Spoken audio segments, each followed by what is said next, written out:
Bueno, muchas gracias por invitarme a compartir con ustedes mis pensamientos, mi conocimiento, mi experiencia, y espero que les sea útil dentro de la dinámica de una conferencia que tiene un tiempo limitado y no es un curso, pero espero que a ustedes les interese el tema que me han encargado sobre la investigación docente, ¿no?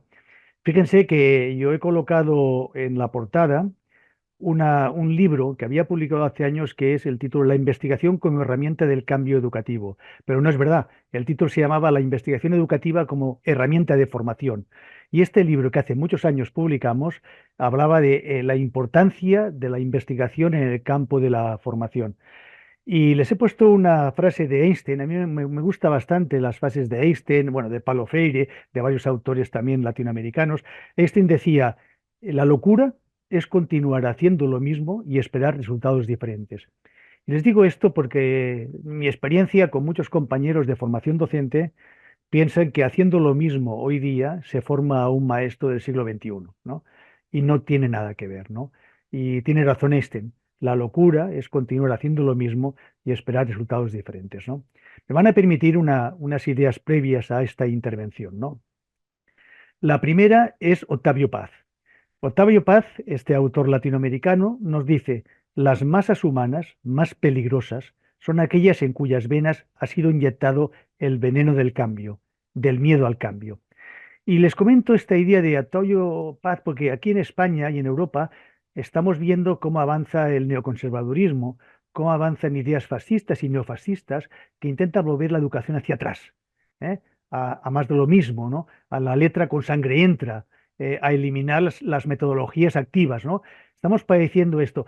Es aún una minoría, aunque en el campo político sí que ha aumentado los diputados que son de la extrema derecha, pero nos preocupa bastante esta lucha que hemos tenido en todos los países a partir de los 90, cuando desaparecieron las dictaduras, o los 70 y 80, de intentar luchar por un cambio de la enseñanza, un cambio de la formación, y que ahora, después de muchos años, ciertos personajes políticos, ciertas ideas de Internet y las redes sociales, intentan tirar hacia atrás con argumentos que a veces son argumentos peregrinos, ¿no?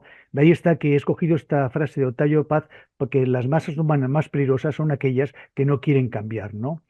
Bueno, y aquí podríamos comentar, y me disculpen la parte filosófica, a Heráclito.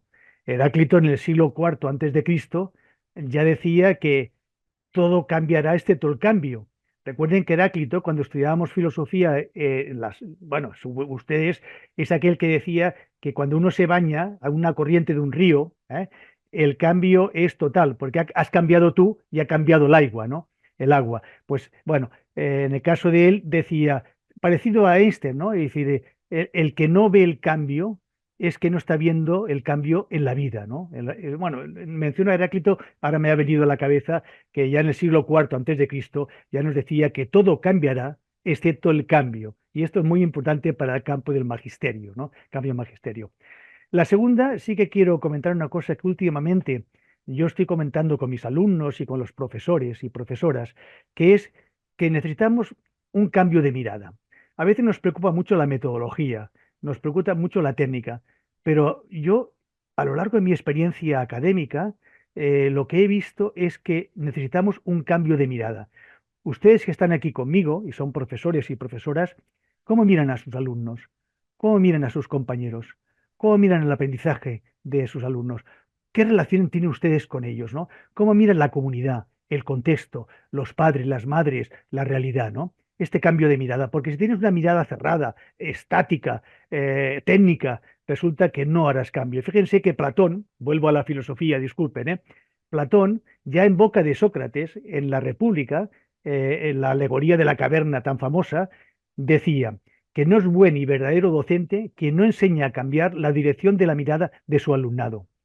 Y me van a permitir, porque ayer dije, voy a ver al chat GPT, que está de moda, qué me dice sobre esta frase de Platón en boca de Sócrates, ¿no?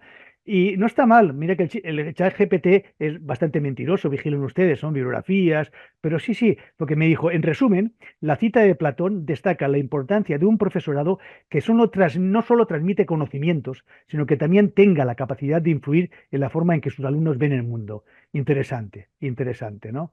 Fíjense que Marcel Proust en el siglo XIX decía, el verdadero viaje de descubrimiento empieza con una nueva mirada. Ustedes pueden decir, hombre, esta nueva mirada, usted está hablando de actitud. Puede ser que sea el concepto de actitud, ¿no? Pero esta idea de cómo miramos la realidad, ¿cómo miran ustedes la investigación? ¿La miran desde la estadística? ¿La miran desde el punto de vista cuantitativo? ¿La miran como un empírico analítico? Lo comentaré después, ¿no? Vamos a ver, intentar, al menos yo intento ahora, intentar cambiar esta mirada. Si yo consigo que al final de esta conferencia ustedes tengan un cambio de mirada, me daré por satisfecho, ¿no? Más que las cuestiones técnicas y estratégicas, ¿no? Para más lejos, a ver, el Tao Te Ching, miren que es antiguo, dice en el texto Tao Te Ching, cuando tú miras, cuando cambias la forma de mirar las cosas que miras cambian. O sea, vuelve a hablar de la mirada, ¿no? Con una repetición. Cuando tú cambias la mirada de las cosas que miras cambian, ¿no? Bueno, la introducción, a ver si se oye, no sé si ustedes han visto esta película argentina que se llama Lugares Comunes, es una Eh, película argentina del doctor, 2002. Diga, doctor, disculpe que lo interrumpa, pero estamos viendo solo la primera diapositiva. No sé si ¿en ha hecho serio? cambio. Sí, A ver, solo la diapositiva de apertura. un momento, un segundo. ¿Cómo puede ser si estoy proyectando toda? A ver, déjeme si hago el escape y aparece. ¿Así la ven mejor ahora? Ahí sí cambió. Bueno, porque cuando la proyecto resulta que no se ve. Bueno, pues la mirada está aquí, ¿eh? Hemos leído el Octavio Paz, lo tienen aquí, ¿eh? Sí. Que no Sí. comenta- La mirada, lo que les decía, la mirada está aquí, lo de Platón, la República, la alegoría de la caverna, lo que dice el chat y lo que dice Marcel Proust sobre que la viaje de descubrimiento empieza con una mirada. Lo digo para ustedes, son formadores de maestros, ¿no? Cámbienles ustedes la mirada, cambien la mirada de mirar la realidad y su entorno, ¿no? En este caso de la forma de investigar, de relacionarse con sus alumnos, de trabajar con ellos, el aprendizaje, ¿no? Y ahora, ¿ven esta? A ver si se oye, porque al no proyectarlo, decía que esta, ¿lo ven ahora? Perdonen, ¿lo ven? Se ve Sí. perfecto. Bueno, está en Escape, pero bueno, esta película es Lugares Comunes, es una película argentina de 2002, es de amor, de amor, de vejez, bueno, de desencanto. No sé si la han visto, pero tiene un momento que este profesor argentino, lo echan de su trabajo porque hay la dictadura argentina y lo echan porque forma maestros y los forma maestros de forma diferente y lo echan en la calle porque es demasiado revolucionario en ese sentido. Y entonces hace este discurso a sus alumnos cuando se va. Espero que lo entiendan mejor que yo, porque habla argentino. Digo porque a veces nosotros nos cuesta mucho entender a veces el idioma, ¿no? A ver si se oye. Si no se oye, me lo dicen, ¿eh? El año que viene casi todos ustedes serán profesores. De literatura no saben demasiado, pero lo suficiente para empezar a enseñar. No es eso lo que me preocupa. Me preocupa que tengan siempre presente que enseñar quiere decir mostrar. Mostrar no es adoctrinar, es dar información. Pero dando también, enseñando también el método para entender, analizar, razonar y cuestionar esa información. Si alguno de ustedes es un deficiente mental y cree en verdades reveladas, en dogmas religiosos o doctrinas políticas, sería saludable que se dedicara a predicar en un templo o desde una tribuna. Si por desgracia siguen en esto, traten de dejar las supersticiones en el pasillo antes de entrar al aula. No obliguen a sus alumnos a estudiar de memoria, eso no sirve. Lo que se impone por la fuerza es rechazado y en poco tiempo se olvida. Ningún chico será mejor persona por saber de memoria el año en que nació Cervantes. Pónganse como meta enseñarles a pensar, que duden, que se hagan preguntas. No los valoren por sus respuestas, las respuestas no son la verdad. Buscan una verdad que siempre será relativa.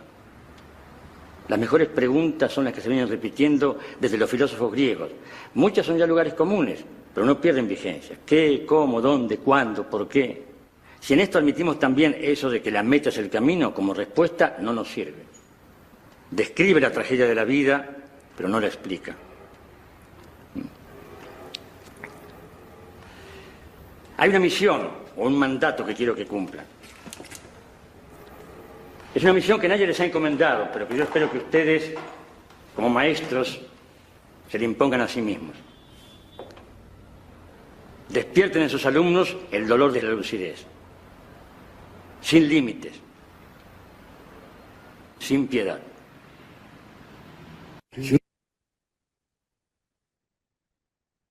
Un segundo que ahora tengo que pasar. Señores, esta transparencia le pongo yo a mis alumnos cuando les paso un vídeo. Reflexionen, ¿no? ¿Qué han visto? ¿Qué preguntas harían ustedes sobre ello? ¿Y qué cuestiones relevantes dirían ustedes, ¿no? Bueno, hay una frase que dice, si tú eres maestro o maestra y quieres cambiar el sistema educativo, cambia primero tú. ¿Mm? Bueno, como no estamos en una clase de magisterio conmigo, no les voy a dar la palabra. Si acaso ustedes después pueden intervenir, ¿no? Empecemos. Miren la fase de Paulo Freire. Y esto sí que es importante para todos nosotros, ¿no? La educación no cambia el mundo, cambia a las personas que van a cambiar el mundo. ¿Y por qué le digo esto? Porque nosotros como maestros y maestras, profesores o profesoras de cualquier nivel educativo, lo que intentamos a veces nosotros no cambiaremos el mundo. Nos costará mucho cambiar el mundo, ¿no? Pero hay una mentalidad, una mirada importante, es que estamos enseñando a niños, a niñas, adolescentes y adultos que es posible que cambien el mundo. Y esta filosofía, esta mirada es importante. Yo siempre le digo a mis compañeros, nosotros somos mayores ya, no vamos a cambiar el mundo, pero enseñamos a futuros maestros que cambiarán el mundo. Como idea, ¿no? Es decir, esta idea del ánimo de continuar trabajando para que el mundo sea mejor, sobre todo en este mundo, ahora con la cultura de la paz que necesitamos, con el tema de la interculturalidad, con el tema de la democracia, lo que hoy día llamamos, les comentaré después, nuevas competencias clave humanas, en el magisterio, ¿no? Muy bien, voy a entrar un poco ya en la investigación educativa formativa. Desde hace años, defendemos que la investigación educativa debería ser parte sustantiva del proceso de formación y trabajo pedagógico del profesorado. Los digo como idea base, ¿no? ¿Y por qué la investigación educativa es importante en el proceso de formación? Después les comentaré qué tipo de investigación educativa, ¿no? Porque la investigación educativa y formativa completa y contextualiza la formación teórica que reciben los maestros. Y una cosa muy importante, sus ideas implícitas en la práctica. Recuerden que los estudiantes de magisterio, cuando llegan a las facultades o a los institutos o a las escuelas, llevan una mochila pedagógica. Y a veces esta mochila pedagógica, que le llamamos mochila pedagógica, está lleno de teorías implícitas, de conocimiento de lo que han vivido como alumnos. A veces un conocimiento muy tradicional. Y que si no les cambiamos esta forma de pensar a través de la formación, ellos en 5 años después, cuando salgan de sus institutos, serán maestros tradicionales porque lo que hacen es reproducir lo que tuvieron en su juventud. Con lo cual, esto tiene su importante. O sea, el que aprendan a investigar, a trabajar, a intercambiarse experiencias, a ver la realidad, completa y contextualiza la teoría que les explicamos y cambiar sus teorías implícitas de la práctica futura, ¿no? Muy bien. Y por tanto, ¿qué nos preocupa desde hace tiempo? Después les comentaré las soluciones, ¿no? Primero, ¿cómo introducimos la investigación educativa y la práctica profesional de la educación en las escuelas? Lo mismo, el segundo sería, ya tenemos las escuelas, ¿cómo introducimos qué tipo de investigación en las escuelas? La segunda es cómo lo introducimos en la formación inicial y en la permanente. Atención aquí, no como anecdótico, sino como área formativa del saber docente. Atención aquí, qué tipo de investigación vamos a introducir, porque yo estoy viendo planes de estudio, no conozco el de ustedes, que vuelven a introducir la investigación más cuantitativa, más estadística, en lugar de otro tipo de investigación que les será mucho más práctico en el aula y en la escuela, ¿no? Y la tercera, ¿cómo se aprende la investigación-acción y la atención, miren el concepto, y la reflexión tutorizada en el desarrollo profesional? Atención a estos dos conceptos que aparecerán, ¿no? O sea, el tema de la investigación-acción la recuperamos. Nunca se perdió. Ahora estamos haciendo un artículo sobre ello. Nunca se perdió. Pero volvemos a recuperar la investigación-acción, que el paradigma técnico, el paradigma racional, con los objetivos operativos y las programaciones, quizás obvió en ese momento, ¿no? Y después lo que se llama ahora la reflexión tutorizada, ¿no? Muy bien. Para ello, fíjese que para hacer estas tres cosas anteriores, que es cómo introducimos la investigación formativa educativa en la práctica profesional, cómo lo introducimos en la formación inicial y permanente, y cómo se aprende la investigación, acción y la reflexión tutorizada, claro, para ello se ha de romper. Se ha de romper, fíjense que dice rompiendo barreras en la investigación, ¿no? ¿Y cómo se rompe esto? Fíjense que sin darnos cuenta, supongo que ustedes y yo, nos inocularon cuando estudiábamos, y aún a veces se hace en la formación continua, y algunos en la formación inicial, un- una racionalidad técnica. Una racionalidad técnica que diría Donald Schoen, ¿no? Para no decirle un paradigma técnico, ¿no? Que tiene sus consecuencias. Sin darnos cuenta, se arrastra toda la vida un concepto determinado de investigación, ¿no? No se hace un cambio de racionalidad, no rompemos la mochila del alumno para que cambie la racionalidad de lo que ha estudiado, ¿no? Esto que digo, a veces digo yo, a ver, los maestros han de aprender a aprender, pero también hemos de aprender a desaprender. Y nuestros alumnos tienen que desaprender cosas que aprendieron en la práctica como alumnos, que conllevan en su ADN en las facultades o en los institutos, ¿no? O sea, aprender a desaprender. ¿Y qué significa entonces este cambio de racionalidad? Mire, ahora lo explicaré. Romper con la simplicidad, que ustedes son maestros, esto de educar es simple, esto cualquiera lo hace, ¿no? Hay un concepto de simplicidad. ¿Me están viendo los correos o es que lo apago, no? ¿Lo ven? No. Voy a apagar el correo, vale.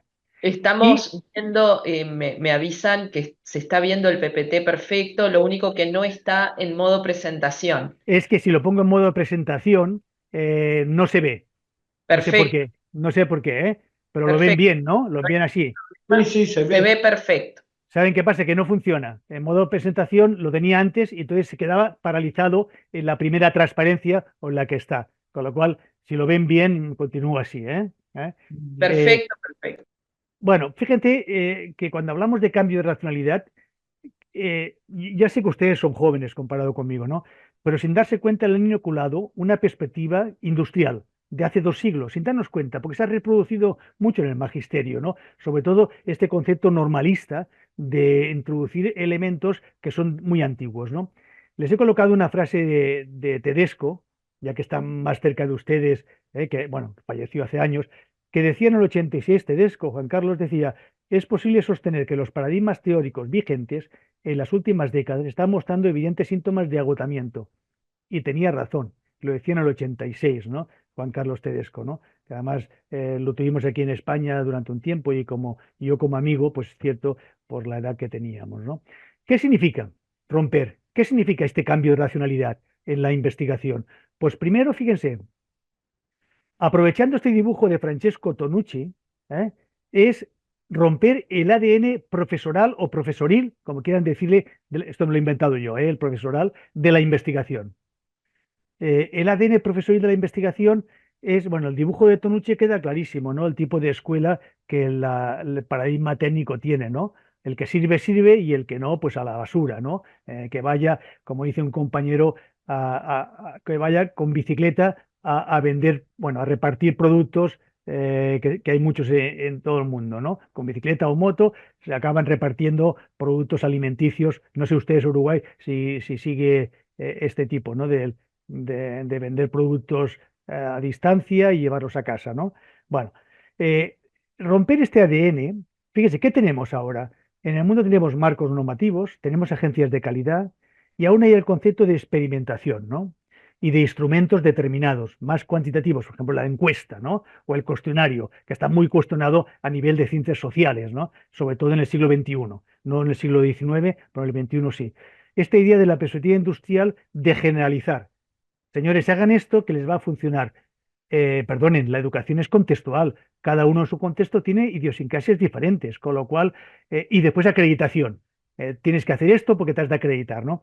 Y el ADN, sin darnos cuenta, se inocula, sin darnos cuenta, el explicar, predecir, controlar los fenómenos, verificar teorías y leyes para regular los fenómenos, el método único, en este caso cuantitativo, las causas, una metodología causal, ¿no? ¿Qué es lo que provoca? Y después una cosa importante, que es lo absoluto es inaccesible al espíritu humano, cosa que es mentira. Es mentira. Lo vamos a comprobar después. Con lo cual, la primera idea que les quiero yo inocular es cambiamos el ADN, rompamos el ADN nosotros y a nuestros alumnos, que sin darse cuenta muchos lo llevan en su sangre, en el ADN incorporado por los años y los años que han tenido en el sistema educativo y en su formación. Y no digo los profesores que están en ejercicio, que a veces este ADN es tan grande que es imposible cambiarlo, ¿no? No lo podemos romper porque lo llevan tan inoculado que es imposible, ¿no? Muy bien. Fíjense, pero continúo. Espera un segundo que tengo que hacer el mouse. Bien. A ver, y para romper este ADN nos volvemos a preguntar, ¿por qué es tan difícil la tarea de investigar en educación? ¿Por qué es tan difícil? ¿No? Fíjense que hay una frase que dice que los nuevos retos no se solucionan con soluciones viejas. Y no me negarán ustedes que tenemos nuevos retos en el campo de la enseñanza en el mundo, en todos los países, retos del siglo XXI, no únicamente en la tecnología, no únicamente en la tecnología, sino ya a veces digo, el que yo noto mucho más es que lo que ha cambiado más es el contexto social y el alumnado. El alumnado no tiene nada que ver con alumnos de hace 10, 15, 20 años, ¿no? Esto es un cambio muy importante. Y a veces continuamos haciendo lo mismo, ¿no? Pues los nuevos retos no se solucionan con soluciones viejas. Voy a entrar en la formación inicial. Ya sé que ustedes muchos son profesores de formación inicial. ¿Qué significa aprender a investigar en la formación inicial? En una era, como les comentaba, digital, global, compleja, turbulenta, como la que tenemos hoy día, que no es lineal. No tiene nada que ver la vida de nuestros bisabuelos o abuelos con la vida de nuestros jóvenes actualmente, ¿no? Esta complejidad del mundo social, esta complejidad de las emociones, de la sexualidad, de los sentimientos, complejidad de vida, ¿no? Esta idea del cambio radical que se ha generado, ¿no? Muy bien, atención aquí lo que voy a comentarle, esto es muy nuevo. A ver, en el cambio de plan de estudios, en todo el mundo se está trabajando lo que se llama el modelo profesionalizador. O también otros autores le llaman el tercer espacio. O otros autores le llaman el Teacher Education 3.0. Lo del tercer espacio, si van a internet y buscan ustedes el tercer espacio en formación, verán que es una idea interesante. Es una idea de autores que dicen, hemos tenido un currículum de magisterio técnico, normalista. Después pasamos por una época de un currículum mucho más social. Ahora vamos al tercer espacio.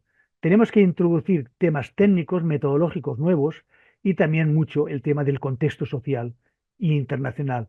O sea, lo local y lo global. ¿Eh? Atención aquí. Y fíjense que son 4 elementos fundamentales que este modelo tiene y que en España y otros países estamos trabajando y sobre todo está trabajándose mucho en países nórdicos, en este caso de Europa, ¿no? Pero bueno, nos da pistas interesantes. Miren, el primero es, no podemos tener un plan de estudios al margen del contexto. No podemos, ¿no? Es importante que el contexto marca bastante nuestra ser maestro. Pero no es como, pero más allá del practicum, de las prácticas externas que enviamos a nuestros alumnos, lo que dice el modelo profesionalizador es crear una red de escuelas y de docentes en el territorio, pero no únicamente para las prácticas externas, sino para la cooperación con ellos, para la cogobernanza académica institucional. O sea, tener en cuenta lo que las escuelas piensan y tienen, que nos han de dar un feedback a nosotros para trabajar como futuros, como profesores de magisterio, ¿no? Atención aquí, más allá vuelvo a repetir, de las prácticas externas. La segunda la he marcado, perdón, porque es recuperar la investigación-acción. La investigación-acción colaborativa aparece en el modelo profesionalizador como estrategia prioritaria y el eje de la formación de docentes. Es una competencia fundamental de la práctica profesional, una práctica educativa informada por la investigación. Esto es difícil a veces, ¿no? Porque no es únicamente crear una asignatura de investigación-acción, que también, sino que la investigación-acción sea un eje en todas las asignaturas, que los profesores y profesoras enseñen a investigar sobre la práctica, busquen experiencias de las escuelas del contexto para trabajarlas, sobre qué hacen y preguntarse si lo que están haciendo está bien hecho o cómo lo harían ellos. Vamos a documentarnos, atención aquí. Esto es lo que dice esta segunda parte. La tercera, fíjense que es la práctica reflexiva tutorizada, para integrar y aplicar los conocimientos y las capacidades de resolución de problemas en entornos nuevos y multiculturales. Claro, el tema de la reflexión hace muchos años que se da vueltas. Después les colocaré un texto de Donald Schoen sobre el profesional reflexivo, ¿no? Pero en la formación de docentes nos hemos dado cuenta que no lo hacemos bien, al menos nosotros, ¿eh? No quiero meterme en ustedes, a lo mejor no, porque no hacemos reflexionar de forma adecuada, porque tenemos que tener personas como nosotros que ayuden a reflexionar. De ahí está el concepto de práctica reflexiva tutorizada. Tener personas que ayuden a reflexionar sobre la práctica cuando los enviamos a veces a las escuelas. La práctica reflexiva es a veces pues muy elemental. ¿Qué han visto? Dibujen el centro, las aulas. Oiga, no digan tonterías. Esto en un mes que estén a la escuela lo conocerán. Háganle reflexionar tutorizadamente con procesos reflexivos de qué han visto, cómo lo ven, qué cambios harían ustedes. Y esto tienen ustedes textos en Internet. Hay un catedrático en Madrid, en la Universidad Complutense, que tiene textos de cómo hacer reflexionar a nuestros alumnos, hasta un libro, ¿no? Para dar un proceso de reflexión tutorizada que ayude a estos maestros a esta reflexión crítica sobre lo que están viendo y cómo mejorarlo, ¿no? No a la reproducción, que en el fondo ya lo conocerán cuando estén en la práctica laboral, ¿no? Y la cuarta, que es muy interesante, es esta idea del enfoque curricular de competencias. Ah, muy bien, de acuerdo. De acuerdo. Pero atención aquí, no únicamente competencias clave técnicas, de matemáticas, de lengua. Ahora todo el mundo en el PISA está metido en que hemos de hacer mucha matemática y mucha lengua, porque los niños fracasan, al menos en España, sobre competencias lingüísticas y matemáticas, de acuerdo. Pero nos olvidamos de la educación integral, de otras cosas que son muy importantes, la música, la poesía, el teatro, la danza, la educación física, la psicomotricidad. Bueno, es igual, porque la OCDE evalúa lo que le da la gana, lo que le interesa a él en los países, ¿no? No le interesa la educación. Recuerden que es un organismo económico, no educativo. Pero bueno, los políticos le hacen mucho caso, sabe reconocer esto. Los pedagogos son muy críticos con ellos, ¿no? Pero bueno, ¿qué se va a hacer, no? Pero sí que es importante una cosa que se está introduciendo. Atención aquí, no lo voy a desarrollar mucho más, que es esta idea de las competencias humanas clave. Lo que se llama, atención ustedes que encontrarán material, ciudadanía global. Claro, la ciudadanía global, ¿qué es? Miren, es ciudadanía democrática, ciudadanía intercultural, ciudadanía medioambiental, de sostenibilidad, ciudadanía paritaria, de género, ¿eh? De género. Están muriendo muchas mujeres matadas por su pareja, ¿eh? Bueno, todo esto, el género, el medio ambiente, la ciudadanía democrática, enseñar a ser democráticos, a ser solidarios, la solidaridad, la cultura de la paz, la interculturalidad, la multiculturalidad. Yo siempre digo, respetar la cultura que tenían ustedes en Uruguay y la multiculturalidad de otras personas, ¿no? Todo esto antes lo hacía mucho la sociedad, la iglesia, las ONGs, las comunidades, pero ahora no tanto, no tanto. Con lo cual, ¿qué estoy diciendo? ¿Qué dice el modelo profesionalizador? Debemos introducir en la formación estas ciudadanías, la ciudadanía global, que se llama, ¿eh? Míralo en internet, que ahora está trabajándose mucho, ¿no? Esta idea de introducir un contexto colaborativo, de compromiso social, más allá de la educación y de respeto a la diversidad. Y también a la discrepancia, ¿eh? Participar, liderar y proyectos comunes, pero también la discrepancia. Y hay un tema que no les comento, pero lo digo ahora. La investigación educativa y formativa también es un revulsivo crítico, contra nosotros, porque nos hace pensar, nos autoevalúa qué es lo que hacemos también, ¿eh? O sea, es un revulsivo crítico de los enseñantes, ¿no? Porque cuando investigas te das cuenta, pues que en el fondo estás haciendo cosas mal hechas. ¿Por qué estás enseñando en tercero o en cuarto temas que resulta que los niños tienen problemas de lectura, de escritura, y resulta que no investigas por qué, y se continúa perpetuando? ¿Por qué? Porque estás educando a los mejores y los peores que irán a la calle, a bicicletas, a repartir cosas, ¿no? Lo digo esta idea, ¿no? Bueno, esto es importante, actualmente nosotros lo tenemos muy importante, el tema de la ciudadanía global, ¿no? No únicamente vamos a trabajar competencias clave técnicas, que también, sino competencias clave humanas, porque nuestros maestros lo necesitarán en su futuro cuando eduquen a la infancia y mejorará el país, ¿no? Pero bueno, les dejo aquí el modelo, ¿eh? Si ustedes después si quieren profundizarlo pueden ir a internet, ¿no? Por tanto, fíjense, si miro el modelo, cojo el punto 2. La investigación-acción se convierte en el eje de la formación inicial de docentes, una práctica educativa informada por la investigación. Les he colocado aquí, se lo ven, dos artículos, uno de Seiner, de 2021, que lo comentaba, y otro de Gales, que también, del país de Gales, que están haciendo esto, también del 2021. Son dos artículos que profundizan un poco el tema a nivel del cambio de la formación inicial, ¿no? Por tanto, fíjense, he puesto un búho, fíjense atentamente, he puesto un búho que, como dice el chiste, no vuela, pero se fija mucho, ¿eh? Es decir, en el fondo la investigación se convierte en el eje de la formación inicial de docentes, ¿no?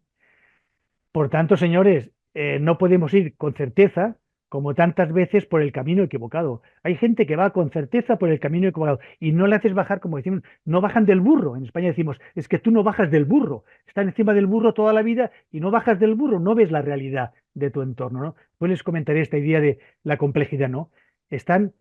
Son personas que están ciegas del conocimiento. Tenemos muchos profesores que están ciegos del conocimiento formativo, ¿no? Por tanto, recuerden, se ha de tener claro que no hay soluciones viejas para problemas nuevos. Y como decía Einstein otra vez, si buscas resultados distintos, no hagas siempre lo mismo. ¿Eh? Sí, yo a veces digo, hay profesores muy buenos y hay profesores que llevan 30 años de experiencia. Y hay profesores que llevan 30 años repetido una vez, ¿no? Perdonen la broma. Ya sé que ustedes no, pero yo conozco mucha gente con experiencia y digo, hombre, al menos ves a la fotocopiadora y hace una fotocopia del papel que está amarillo, que se vea blanco el pez. Es una broma, disculpen, ¿eh? Disculpen la broma, ¿no? Disculpen. Bueno, eh, y aparece otra pregunta.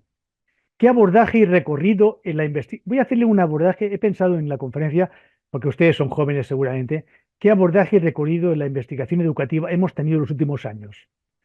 Que es importante, la lucha que hemos tenido y tenemos aún por esta mirada diferente de la investigación. Y tenemos aún, les comentaré, porque hay una frase que dice, ¿tú cómo estás viendo esta mirada?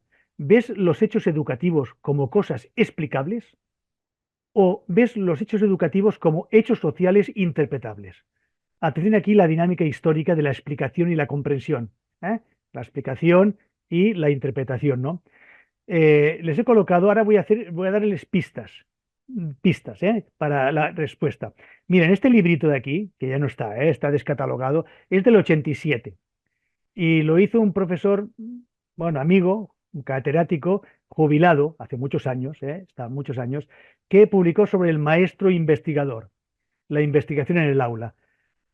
A pesar de todo, más adelante publicó un libro que se llama La investigación en acción en el aula, que es su experiencia en llevar muchos procesos de investigación en acción. Está en Grau, no recuerdo el año, está en Grau. El autor es Antonio Latorre. Si tienen la oportunidad, en internet seguramente está gratis, porque hoy día, al tener tiempo, ¿no? Esta idea de cómo él trabajó a lo largo de su vida la investigación en acción en las aulas, ¿no? Bueno, en las aulas de primaria, secundaria y universidad, ¿no?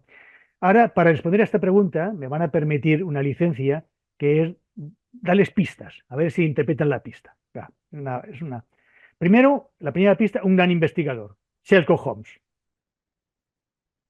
que decía, cuando investigaba un asesinato, solo se puede ver lo invisible si se está buscando. Y al final encontraba el mayordomo, encontraba el asesino, ¿no? Pero interesante esta frase de Sherlock Holmes, ¿no? Y es un gran investigador, porque nosotros solo podemos ver lo invisible si lo estamos buscando. ¿Y cuántas cosas invisibles tenemos en educación? La empatía, el sentimiento, la realidad del niño, de la niña, del adolescente, su experiencia, tantas cosas que no podemos ver, ¿no? Segunda pista, otro más joven, Saint-Exupéry, en El Principito, que decía, lo tiene aquí a la derecha, lo esencial es invisible para los ojos. Para nosotros es perfecto. ¿Cuántas cosas tienen ustedes con sus alumnos invisibles? Claro, si solamente investigaran lo que se ve, como dice Einstein, mal asunto. En la educación está lleno de invisibilidad que no vemos y que son producto de fracaso escolar, de retrasos, de problemas sociales, de problemas comunitarios. A veces yo digo, el problema de un niño no está en el código genético, está en el código postal. Perdonen, ¿eh? Tú has mirado, claro, no en el genético, no es que este niño tiene problemas, no es que, oye, que no está en el código genético, está en el código postal. ¿Dónde vive? ¿Cómo vive? ¿Qué le pasa? ¿Con qué familia?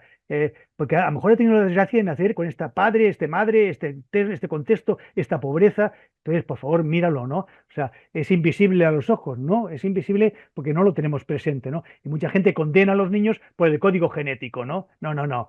Aprendan esta frase. No, no, no, no. Digan a sus alumnos, mirad siempre vuestros alumnos no por el código genético, sino por el código postal. No sé si se llama así en Uruguay, ¿no? El tema del código postal, que es donde vives, ¿no? Venga, vamos a ver la tercera pista. El mejor, Albert Einstein. Estoy enamorado de él, ya ven ustedes que siempre lo menciono, ¿no? Pero Einstein tiene una frase investigadora que yo siempre la paso en el doctorado, en máster, los alumnos, que dice, no todo lo que se puede contar cuenta, y no todo lo que cuenta se puede contar. La voy a dejar porque es interesante, ¿no? No todo lo que se puede contar es una crítica a la investigación experimental, cuantitativa, empírico-analítica, ¿eh? No todo lo que se puede contar cuenta, y no todo lo que cuenta se puede contar. Bueno, esta frase para mí es excelente porque nos da la pista definitiva de lo que yo quiero insinuarles a ustedes ahora, ¿eh? ¿Qué nos quieren decir? ¿Qué nos quieren decir estos señores? Estas tres pistas. Sherlock Holmes, Saint-Exupéry, Albert Einstein y tanta gente que ha luchado por un cambio de forma de investigar. Fíjense, hasta los paradigmas, recuerden que el concepto de paradigma que aparece es que hay investigadores que no continúan investigando porque no son capaces de romper su paradigma, ¿eh? Recuerden el libro de los paradigmas, de Kuhn, ¿no? Lo dice explícitamente. Kuhn dice, muchos investigadores no avanzan porque no son capaces de romper su paradigma. Como su paradigma le da error, pues entonces van hacia atrás, ¿no? Hay muchos ejemplos de este tipo, ¿no? Podría explicarles ejemplos importantes de no romper el paradigma y arruinarse. Algunos países, Suiza se arruinó con los relojes, los famosos relojes suizos, porque no supo cambiar de paradigma cuando vinieron los japoneses con Seiko, y le robó la patente que ellos no quisieron comprar. Lo digo porque es un ejemplo muy típico de cambio de paradigma y hundió la economía suiza de relojes, ¿no? Como tantas otras, ¿no? Bueno, vamos a ver, fíjense, ¿qué investigaciones son las más significativas para la educación y el profesorado? Voy a colocar libros que están en internet y que ustedes pueden encontrar. Uno de los primeros libros que en España, y supongo que en Latinoamérica también, creó una revolución, fue este libro de la enseñanza, su teoría y su práctica de José Jiménez Sacristán, por cierto que está muy mal, muy mayor y está bastante fastidiado, y Ángel Pérez Gómez, dos catedráticos jubilados de hace mucho tiempo, ¿no? Lo publicaron en el 83. Allí aparecieron cosas que nos iluminaron la forma de mirar la educación. Los criterios de credibilidad en la investigación naturalista, que llamaba GUBA, los criterios de rigor, porque los empírico-analíticos, los cuantitativos, decían que la investigación-acción y la investigación interpretativa no tenía credibilidad, no tenía criterios de rigor. Y allí publicaron, traducido al español y después interpretado por muchas personas en Internet, los criterios de credibilidad de la investigación naturalista, que es la interpretativa, que son obligatorios en cualquier tesis doctoral o cualquier investigación, ¿no?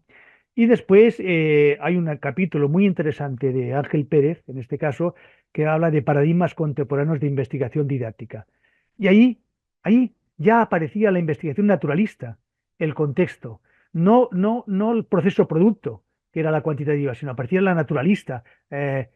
Ahí empezamos a, fíjese, para nosotros, que éramos bastante jóvenes, 83, ¿cuántos años hace? 83, muchos años, ¿no? Déjenme calcular, casi. Si fuera 84 serían 40, ¿no? 40. Claro, supongo que ustedes muchos son menores de 40, no habían nacido en el 83, ¿no?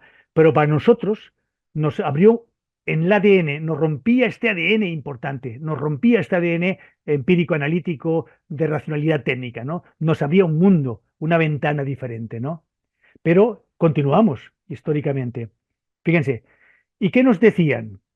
Eh, este libro de la vida en las aulas de Jackson también nos abrió las fronteras, pero este libro fue publicado en inglés el 68 y nos llega en castellano el 91. Y si tienen la oportunidad de buscarlo, es el primer libro etnográfico. Nos explica cómo investigar en las aulas los maestros y maestras, ¿no? Oh, lástima que llegó tarde, ¿no? Porque estaba en inglés, llegó muy tarde, pero nos continúa apoyando la importancia de la investigación en el aula, en la práctica, en los centros, ¿no? Y nos decían que hay y debería haber un cambio de paradigma en la investigación y la formación docente, ¿eh? Y un nuevo, y ya un poco viejo, el concepto de investigación en educación.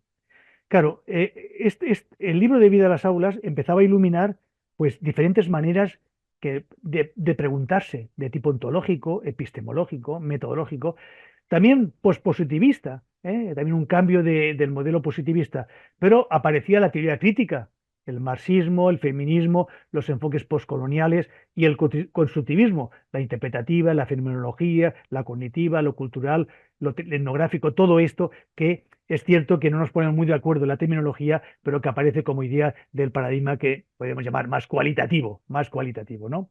Pero continuamos, porque estamos en el 91, ¿eh? Empezamos a continuar aprendiendo y explicando a los futuros maestros, y introducimos una asignatura de investigación-acción y introducimos la investigación, ¿no? Y de golpe, don se continuó, pero, y continuará.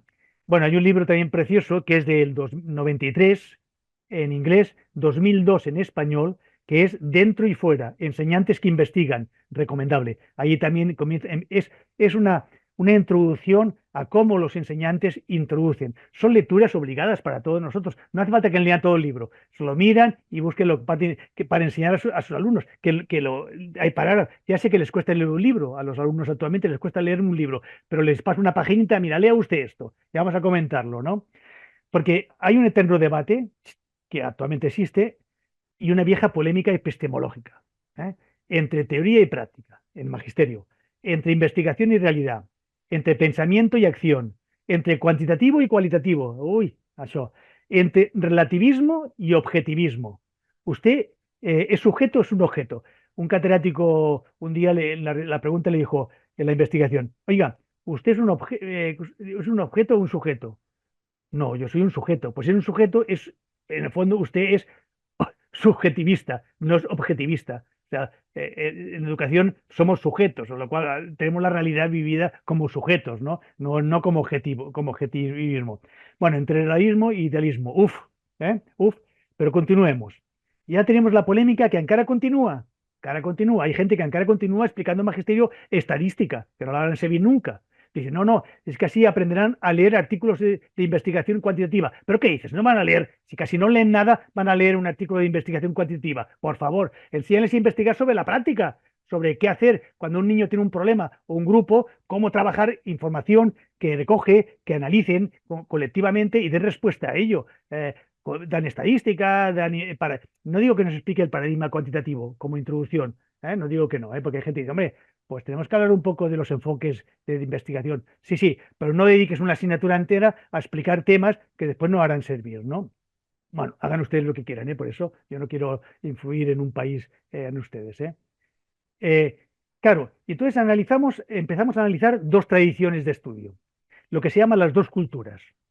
Os he colocado, no sé si ustedes lo conocen, los libros de Lawrence Stenhouse. Stenhouse es el padre del paradigma de proceso, del currículum abierto, ¿no? Es el padre del discípulo John Eliot, John Eliot, que publicó libros sobre investigación-acción, que ustedes deben tener o conocer, ¿no? John Eliot. Y tiene estos dos libros publicados en español que aparecieron en el 84, también, 84, ¿no?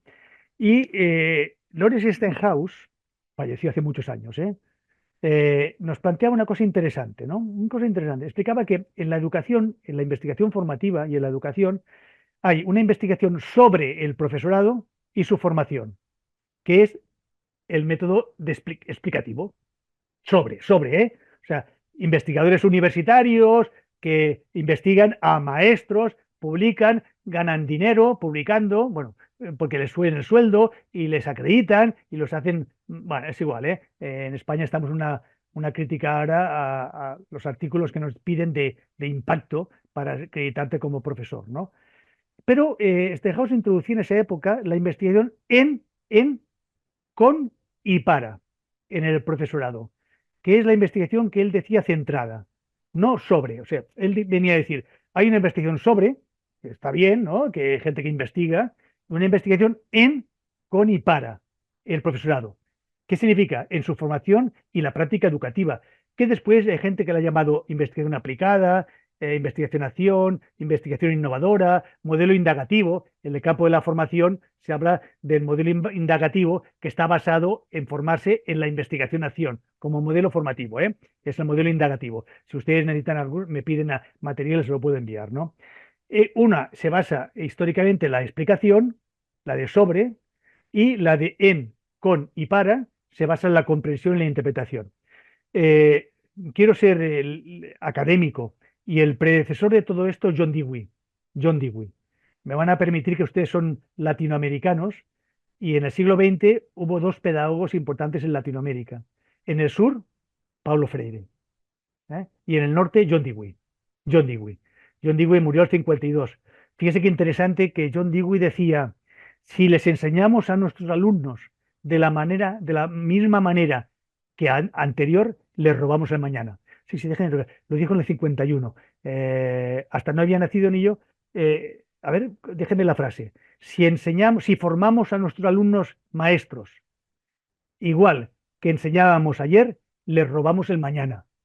Y decía, como profesores y profesoras no debemos permitirlo. Esta frase de John Dewey ha sido famosa y la repetimos muchas veces, ¿no? Bueno, pues John Dewey es el predecesor, acción reflexiva, aunque fuera un pragmático en aquella época, era norteamericano, con lo cual en aquella época era pragmático, tal. Bueno, fíjese, es el padre académico de la persona que creó el método de proyectos, que es Kilpatrick. ¿Y saben cuándo creó el método de proyectos que está de moda en todo el mundo en base a las competencias?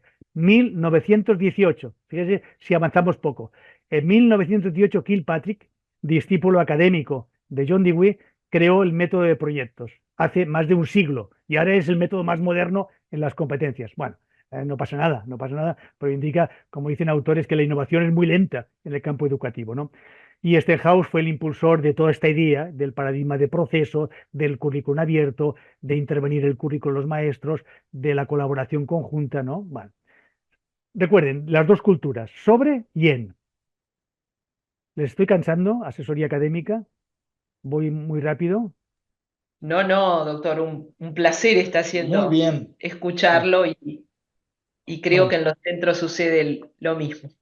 no digo porque a veces me dejo llevar por el entusiasmo, por el conocimiento, por la experiencia, porque uno se hace mayor y a veces se deriva hacia un sitio o hacia otro, ¿no?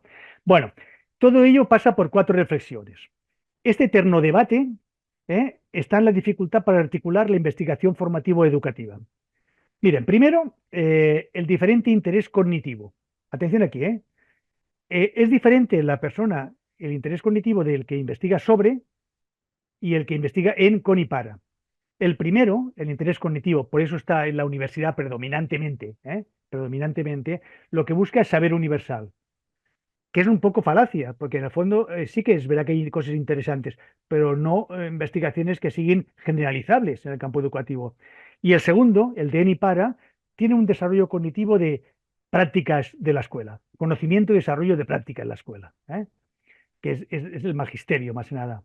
La segunda, a veces la escasa atención y conocimientos de los resultados de la investigación educativa afectan a la práctica. A veces la escasa. ¿Qué significa?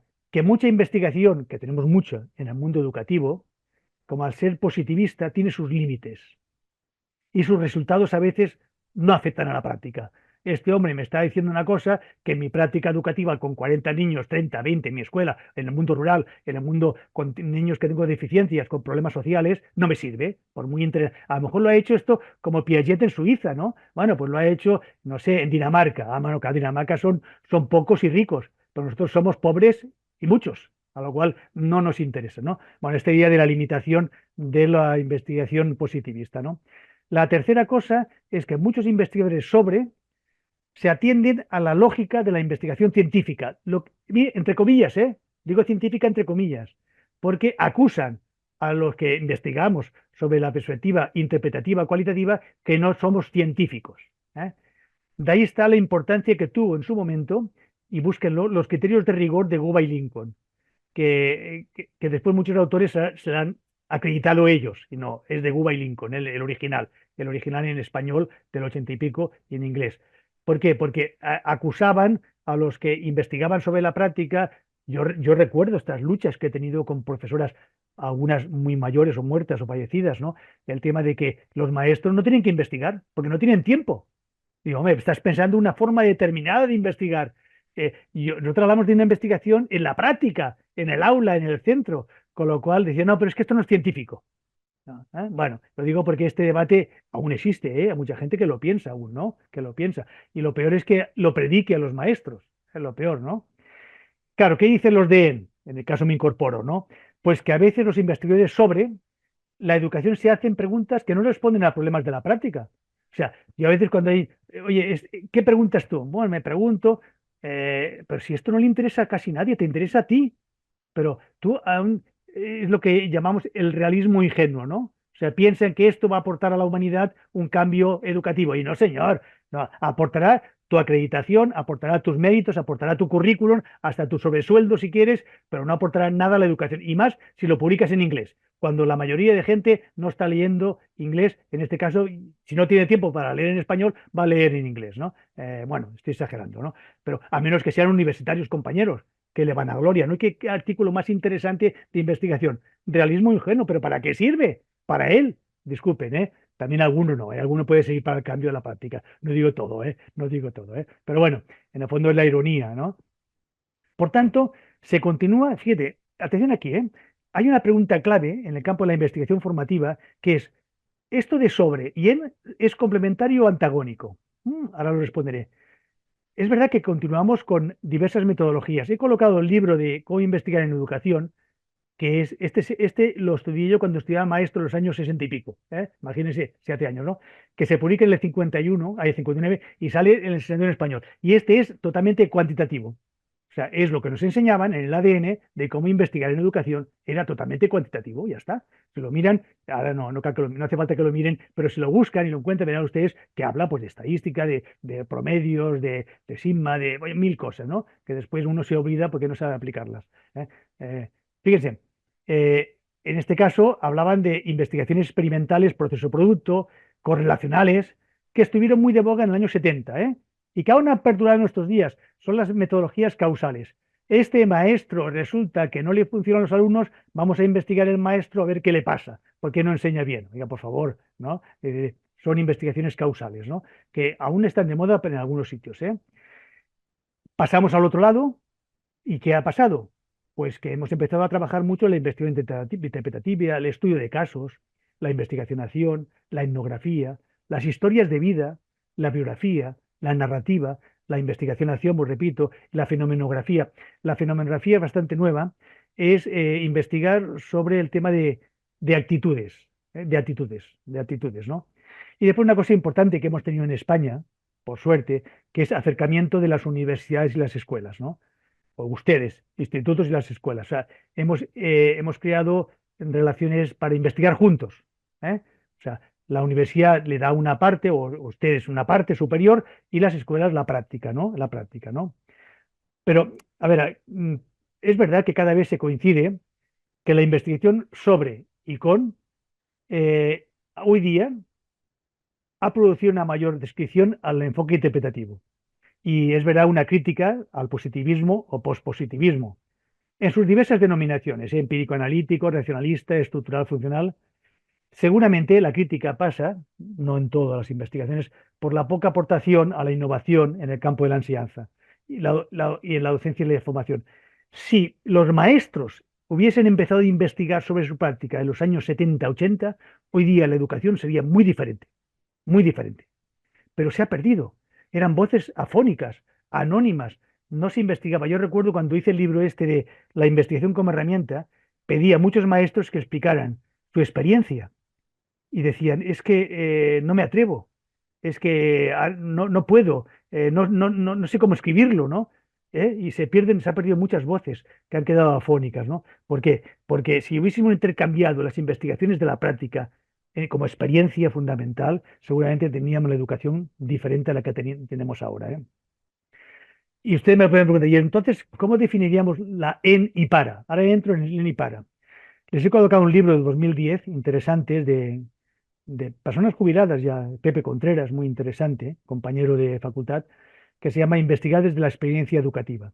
Interesante, si tienen la oportunidad de mirarlo, ¿no? Y después en el 74 aparecieron dos libritos de Francesco Tonucci que están perdidos ya seguramente, no sé si están en internet, ¿no? Que es La escuela como investigación. Que hay, fíjense que he colocado lo que tengo yo, la edición una y la siguiente, del año 74.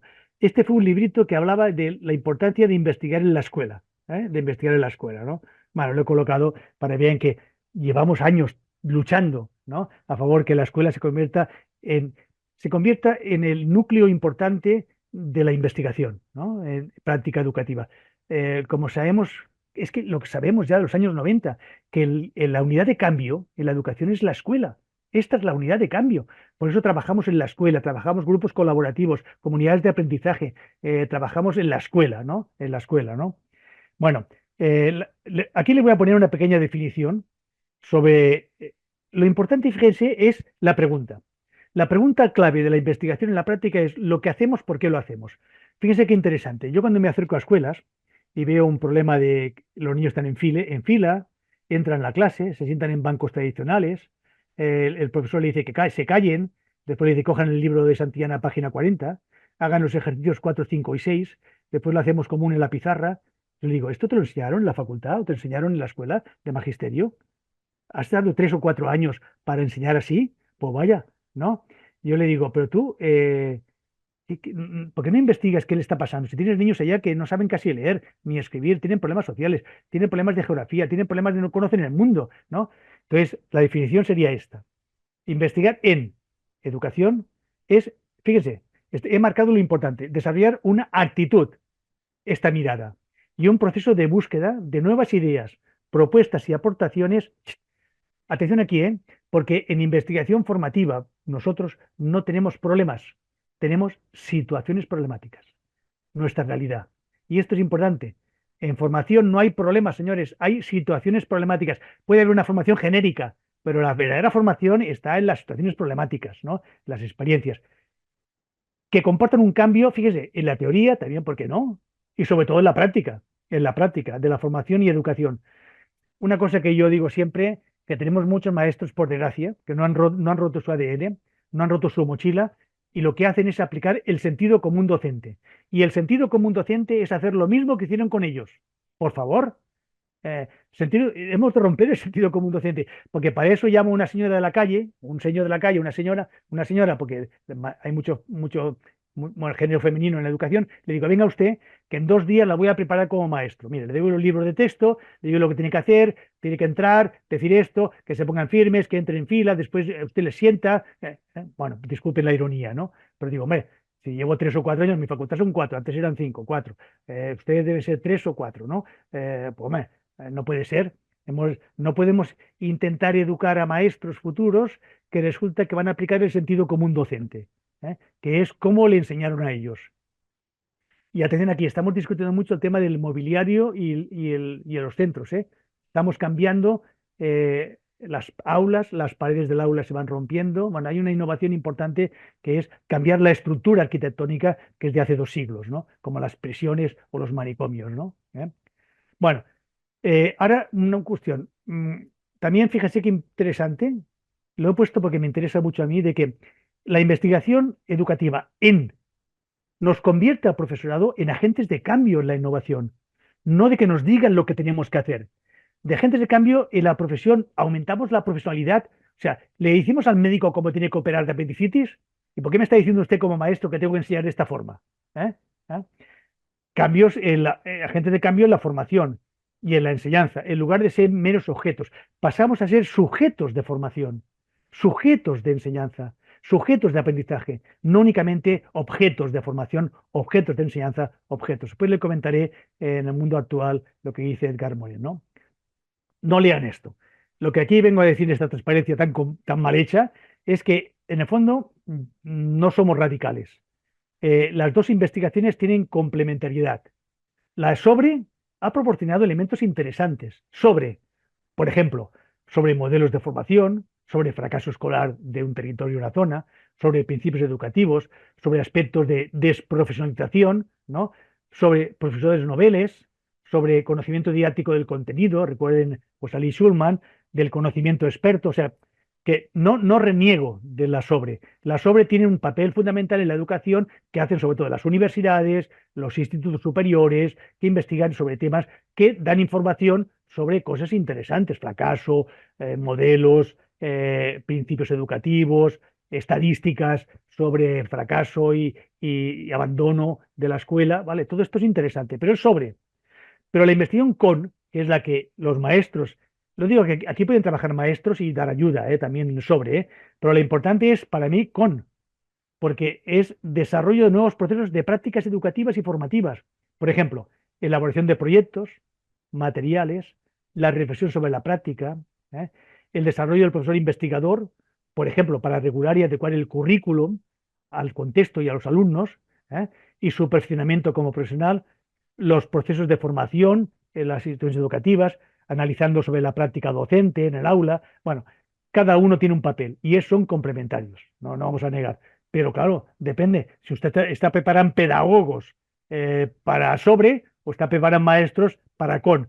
Que no digo que tengan cierto conocimiento del sobre, también, pero predominantemente del con el profesorado y en y para el profesor y la profesora, ¿no? Pero, señores, no podemos negar que en los últimos años, en el campo de la investigación formativa, donde se predominan las investigaciones cualitativas, seguro, ¿eh? Y lo decía allí, metodologías, han ido avanzando metodologías. Por ejemplo, ahora aparecen muchas críticas políticas, análisis interactivo, aparecen bueno, mucha cosa, ¿no?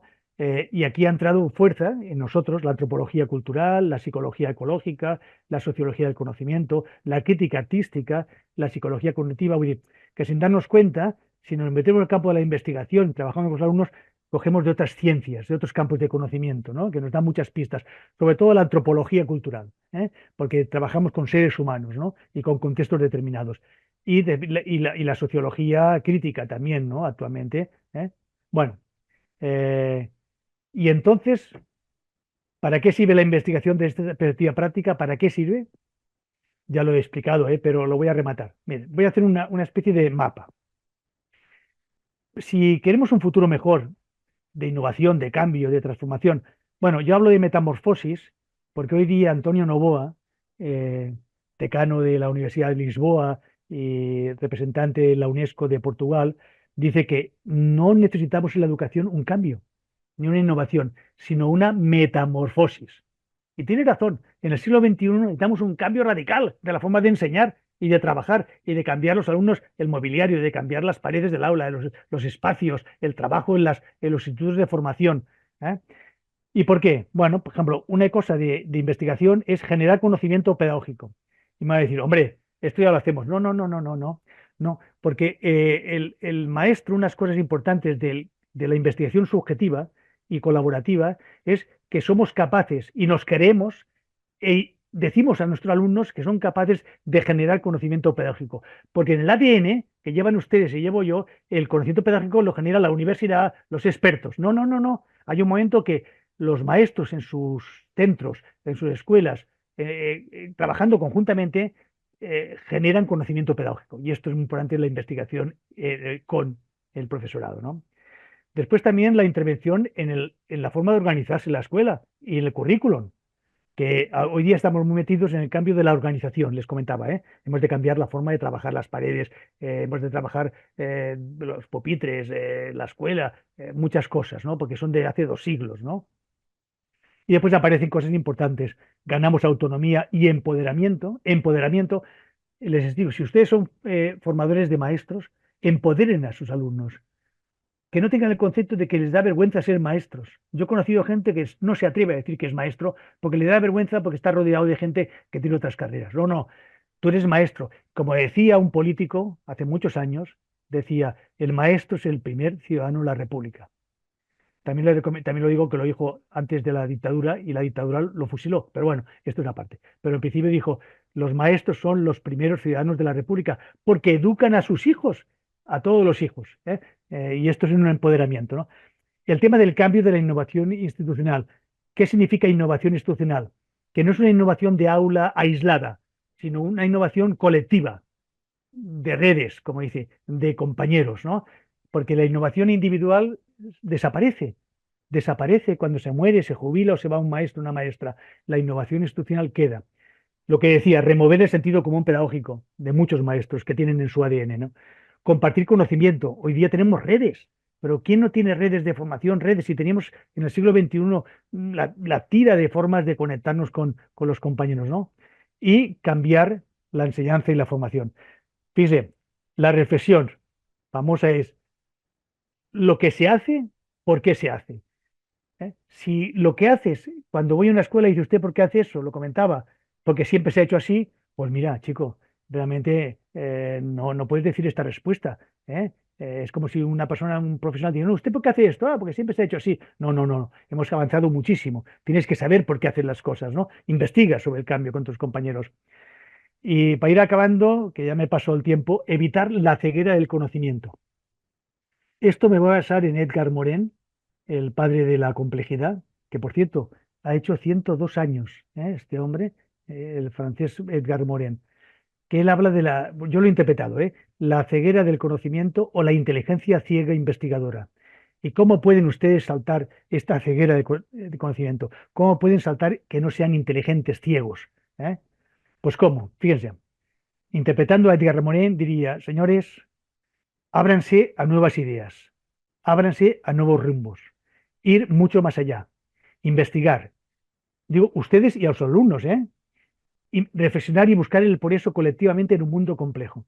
Voy a ver, abrirnos y abrirles a nuestros alumnos a nuevas ideas, a nuevos rumbos, ir mucho más allá, investigar, reflexionar y buscar el progreso colectivamente en un mundo complejo.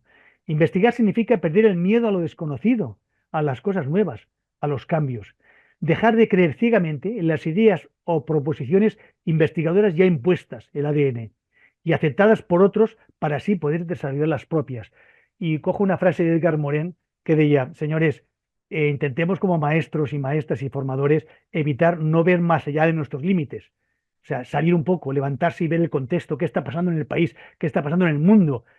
Esta idea de sal un poco. Yo es que yo lo hago bien, ya innovo. No, no, mira hacia arriba, sal de tus propios límites, ¿no?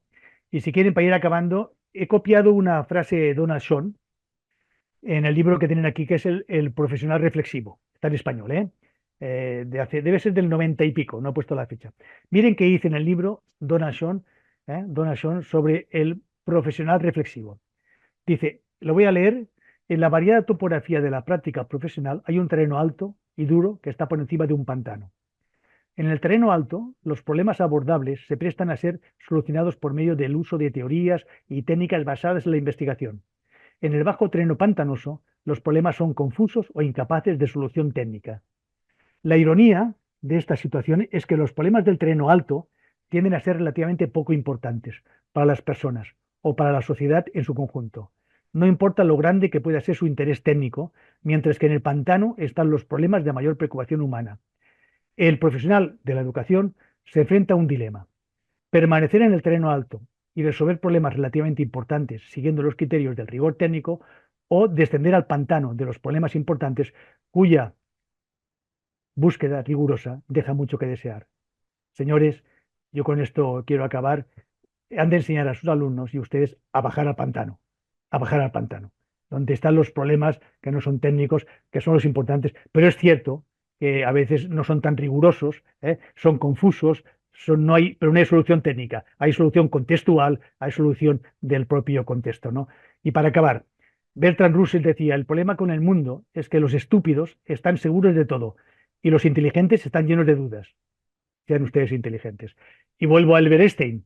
Todos somos muy ignorantes, lo que ocurre es que no todos ignoramos las mismas cosas. Claro, y para acabar, Paulo Freire decía, es obvio que no puedo enseñar a menos que reconozca mi propia ignorancia, a menos que descubra lo que sé, lo que no he dominado. Levantaros e investigar. Señores, muchas gracias por la atención y paciencia. Y recuerden lo que dice Husserl, que es el padre de la fenomenología.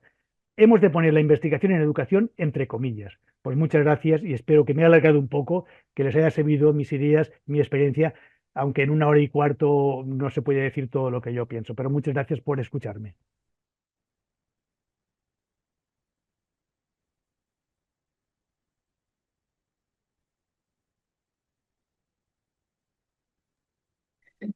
Bueno, muchísimas gracias, doctor Invernón. La verdad que nos deja pensando, ¿no? Acá dialogando entre los que estamos físicamente compartiendo espacio, decíamos que realmente la conferencia nos permite abrir diferentes ventanas o ponernos distintos lentes para mirar la realidad, para mirar nuestro proceso formativo, para mirar la formación que proponemos a nuestros estudiantes. Lentes, decíamos aquí con Ademar y el presidente, que no está en cámara, pero está aquí al costado escuchando, que tienen cristales pedagógicos, epistemológicos, sociológicos, ¿no? Que nutren nuestro campo de acción. Así que muy, muy rico. Algunos puntos que nos resultaron a los aquí presentes muy significativos, ¿no? La importancia de las metodologías activas, el rol de los contextos, la práctica reflexiva tutorizada de la mano de la investigación-acción y la ciudadanía global con los componentes que usted enumeraba que no solo nos hace mirar la formación docente, sino también la educación obligatoria, ¿no? Que nuestro rol tiene un pie en la formación de docentes y un pie en la formación obligatoria de nuestro país, de la educación obligatoria. Tenemos algunas preguntas. Vamos a ver. Comenzamos. La primera dice así, las tengo me llegan por celular, así que disculpa si me demoro un poquito. Dice, el plan en el que estamos trabajando, desde cada unidad curricular, en cada centro, con una mirada contextual, nos lleva a abordar la enseñanza con foco en el aprendizaje, desarrollando investigación formativa. ¿Qué sugerencia nos podría brindar para progresar en ese camino? Uf, vaya. A ver, es verdad que uno de los principios fundamentales que tenemos en el siglo XXI es que el alumno es sujeto de aprendizaje, no únicamente nosotros, ¿no? Entonces, claro, ¿qué significa el alumno sujeto de aprendizaje? Yo le comento lo que ahora de golpe me viene, ¿no? Una cosa importante que hemos aprendido es que la relación que tenemos con el alumnado es muy importante. O sea, desde hace mucho tiempo decimos que la relación condiciona el contenido académico. O sea, primer premisa sería, si queremos que nuestros alumnos aprendan de nosotros y sean sujetos de aprendizaje, mantengamos un clima, una relación adecuada con ellos. Si ustedes, yo les preguntara, recuerden cuál ha sido el mejor maestro o maestra de su vida, ¿eh? Seguramente muchos coincidirían en muchas cosas, pero predominaría una, que es la relación, el componente personal, ¿no? La primera sería esta. La segunda diría que hemos de ser coherentes y el método que utilizamos, estrategias activas o estrategias metodológicas, forma parte del contenido académico. O sea que el método, fíjense, ustedes están en clase, ¿cómo se dirigen a sus alumnos? Porque nos damos cuenta que utilizan el género masculino a veces, ¿no? Nosotros decimos a nuestros alumnos de magisterio, cuando mencionamos un autor, le decimos que es un hombre o una mujer, porque si no piense que todos son hombres, ¿no? O sea, ¿cómo se dirigen los alumnos, no? O sea, el método que tú trabajas con tus alumnos forma parte del contenido académico. Esto sería lo que se llama también aprendizaje vicario, ¿no? Si utilizamos el concepto de la psicología social, ¿no? Aprendizaje vicario. Otro es, fíjese, otro es, sería el tema de la relación condición-contenido, el método de trabajo forma parte del contenido académico, el alumno sujeto de aprendizaje, son principios fundamentales, y queda una que no recuerdo de aumentar el aprendizaje, que es intentar estudiar y trabajar metodologías activas desde el principio. Desde el principio. Esto Donald Kolb lo dice, ¿no? Intenta crear un clima en tu clase diferente, trabajando de forma desde el primer día, ¿no? Viendo que tú trabajas de forma diferente. Ayer me comentaba un profesor o profesora a través de internet que tenía problemas con adolescentes y universitarios porque no daban respuestas a Malchat GPT aquí en Barcelona, y me dijo, ¿y qué piensa usted? Y dije, hombre, pues me complica mucho la vida, porque le dije, ¿qué estamos pasando? Estamos cambiando un poco la forma que los alumnos están buscando documentación. En este caso eran jóvenes y alumnos, ¿no? Pero le dije, ¿por qué no hace una cosa? ¿Por qué no la aprovecha de forma diferente? O sea, ponga a los alumnos un trabajo. Les dice que vayan a que ellos opinen sobre eso. Y después vayan al chat GPT y vean qué les dice y comparen. Y esto, señor, es desarrollar pensamiento crítico y diferido, ¿no? Estas ideas, ¿no? O sea, vengo a decir, apliquen imaginación, porque estamos en un mundo que nos desborda a veces el propio alumnado, ¿no? Lo que ha cambiado es el alumno. ¿Y qué ha cambiado el alumno? Pues la tecnología, que está en el contexto que lo envuelve y que tiene muchas más oportunidades que la generación anterior. Con lo cual, tenemos un problema grave de atención de los alumnos, ¿no? Pero iría por aquí, ¿no? Si el alumno es sujeto de aprendizaje, usted no es ya la estrella del espectáculo. La estrella del espectáculo es el alumno, con lo cual facilite al alumno el trabajar, que no significa darle que seas, no, utilicemos Vygotsky también, ¿eh? O sea, tenemos que intervenir en los alumnos para que aprendan, ¿eh? Yo no soy partidario de, no, hombre, que hagan lo que quieran, que no. Nosotros somos maestros y teníamos que introducir en la zona de desarrollo próximo de los alumnos, eso está clarísimo, ¿no? Pero de una forma diferente, creando un ambiente de aprendizaje, dándoles un trabajo que sea retos actuales, ¿no? No cosas obsoletas. Ya les diría un poco más. Actualmente estamos eliminando el libro de texto, ¿no? Y volviendo a la biblioteca de clase, ¿no? Porque el libro de texto único es un contexto unificado para todo el país, ¿no? Entonces, la biblioteca de clase, no tanto a fotocopias, tampoco, ni a PDFs. También se está eliminando las tabletas. Y en España, bueno, en Suecia ya lo han eliminado, las tabletas de ordenador. Los teléfonos móviles ya están prohibidos en España, ¿no? Y en otros países, para los alumnos de secundaria. Bueno, hay una serie de cambios fundamentales que ayuden a que el alumno aprenda. Y después una cosa muy importante es el código postal, o sea, la comunidad. O sea, la diferencia que puede haber entre nosotros y generaciones anteriores es que la comunidad era paralela a la escuela y ahora no.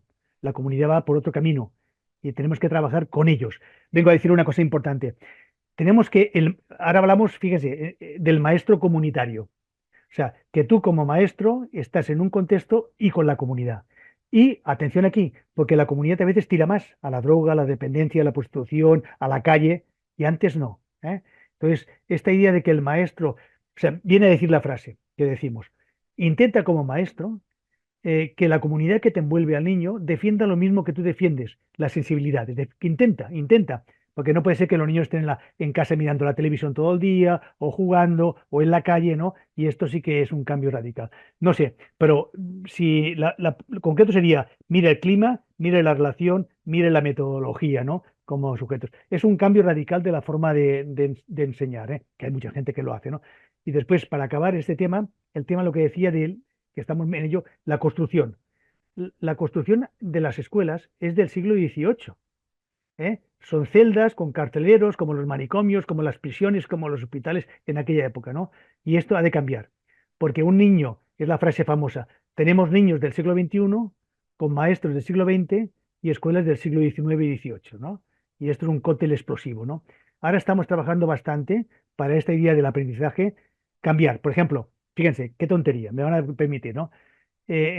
Cuando se creó la escuela pública, el siglo, finales del siglo XVIII, que nace la escuela pública, decían, ¿cómo agrupamos a los niños y niñas? Y dijeron, por fecha de fabricación. ¿Cómo? Sí, los de 6 años a primero, los de 7 a segundo, los de 8, esto, señores, no funciona. Hoy día ya no funciona.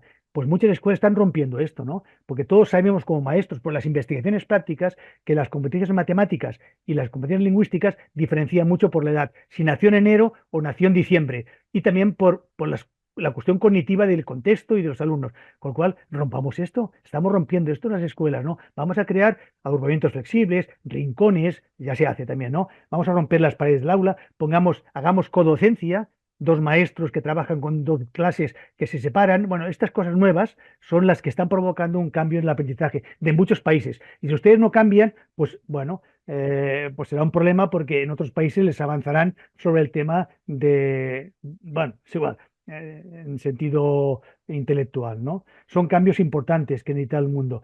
Y esto ya sé que ustedes son esta idea de que expliquen esto, trabajen con sus alumnos, a lo mejor ellos no podrán, pero en el futuro que este cambio es importantísimo. Y ya se está llevando a cabo en muchos países, ¿no?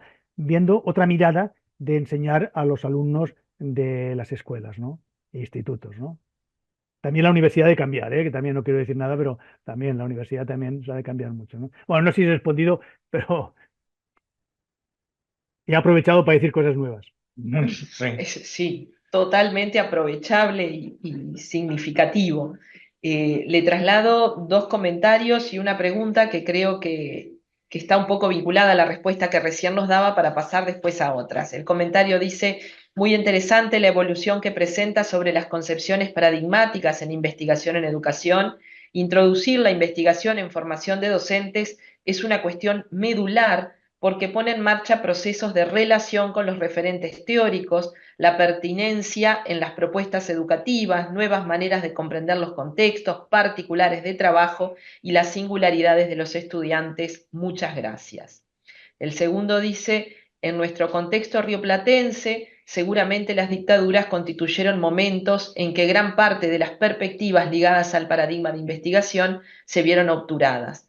Lo comento porque impacta las distancias temporales en las traducciones de ciertas obras, a lo que hay que agregar la demora en la llegada de esas obras y por lo tanto el tema de su apropiación e inclusión en los procesos formativos. ¿Qué sugerencias nos aportaría para profundizar en la investigación frente a una formación que focalizó históricamente en la disciplina de referencia, dejando muy de lado los aspectos de formación en educación propiamente dichos? Tenemos ese desafío por delante para trabajar y avanzar en los procesos de investigación algo de esa noción de remover el sentido común pedagógico. Ahí tenemos algo a superar. Bueno, en el fondo tiene, bueno, gracias. La primera parte tiene toda la razón, ¿no? El- es verdad que en el mundo latinoamericano y español, las dictaduras marcaron una forma de ser, ¿no? Aquí en España, el dictador murió en el año 75, ¿eh? Con lo cual sí que nos dio un poco de tiempo. También habíamos perdido, porque yo en 75 ya hacía tiempo que estaba de maestro de escuela, ¿no? Eh, con lo cual, bueno, como siempre digo yo, muerto el perro se acabó la rabia, ¿no? Perdonen, ¿eh? Perdonen, ¿eh? Sí, perdón. Y es verdad que en muchos países latinoamericanos ha costado más porque los dictadores fueron posteriores o duraron más tiempo, aunque fueron más cortos, porque el nuestro duró 40 y pico años, ¿no? Es decir, pero sí que marcaron bastante, ¿no? El ADN. Y ahora es cierto que aún tenemos maestros que fueron en el ADN, pero yo creo que cada vez más hay maestros más innovadores, más inquietos. El mundo ha cambiado mucho. Ya en España, si hablas de la dictadura con jóvenes, casi no saben casi nada, ¿eh? No saben casi nada, es verdad, porque bueno, no sé, y no pasa nada, ¿no? Pero fíjense, usted me pregunta qué hacer. Yo, esta pregunta me la hacen a veces los maestros de estudiantes. Profesor, ¿qué tengo que hacer yo para ser un maestro innovador? Y yo le digo en broma, ¿eh? Mira, tres cosas. Digo, ¿sí? Sí, la primera es leer, la segunda es leer y la tercera leer. Bueno, es una broma para decirles, señores, ser maestro de escuela no significa únicamente que acabas la carrera, tienes un título y te vas a trabajar, sino que estamos en el siglo XXI, tienes que estar al tanto de las cosas. No significa tanto leer, también lee novelas y asocio, ¿no? Pero tienes que trabajar, tienes que preocuparte por dónde va la educación del futuro, ¿no? Y la segunda que le diría es que lo peor que le pasa a un país es formar a profesores incultos. Esto lo decía Lee Shulman, ¿no? Un profesor inculto es lo peor, porque el profesor inculto reproduce las ideologías del que está al lado. Si no le formamos bien, cuando llegue a la escuela hace lo mismo que hace el compañero. Y si el compañero es tradicional, hace lo mismo que el compañero. ¿Y tú por qué haces esto? Ah, es que yo llegué aquí y lo hacían todos. Bueno, pues es verdad, cuesta cambiar, ¿no? Tranquilo, inténtalo, ¿no? Y tal. Y después y hay un tema que sí que es fundamental para el trabajo de introducirlo en las escuelas, y es el cuarto principio que me había olvidado, que es la colaboración. O sea, miren, le voy a decir una frase que digo yo a mis alumnos. El maestro que se queda solo o la maestra que se queda sola se muere, aunque sea de asco. Se muere de profesional. No te puedes quedar solo. O sea, necesitas en el siglo XXI, con la realidad y la problemática que tenemos de nuestros alumnos y el contexto, trabajar colaborativamente.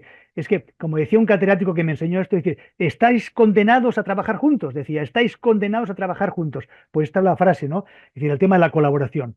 O sea, si queremos investigar, tenemos que discutir, reflexionar. Ustedes me pueden preguntar, bueno, pero hay maestros que no quieren. Déjenlos. Déjenlos. Yo he aprendido que trabajo con quien quiere trabajar. El que no, no pasa nada. Puede perjudicar a los alumnos, pero a lo mejor después con el tiempo se da cuenta de que los alumnos aprenden más, que los padres están más entusiasmados y vienen, oye, ¿por qué no me apunto? Y el que no, pues queda condenado, es lo que llamamos, perdonen, llamamos en España un avinagrado. Es como el vino. Yo busco ser reserva o gran reserva y él por el camino se ha avinagrado. Bueno, pues ha vinagrado, ¿qué vamos a hacer? ¿No? Pero no intento convencerlo, he aprendido que no intentaré convencerlo. Le convenceremos con los hechos, con las realidades. Vamos a trabajar juntos en un proyecto.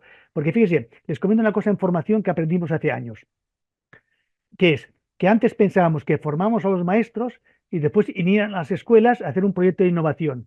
Y esto nos equivocamos, nos equivocamos. Porque tenemos maestros muy cultos, con muchos papeles, con muchos máster, con muchas formaciones y hacen lo de siempre. Porque es al revés. Vamos a las escuelas y al contexto y analizamos qué les pasa.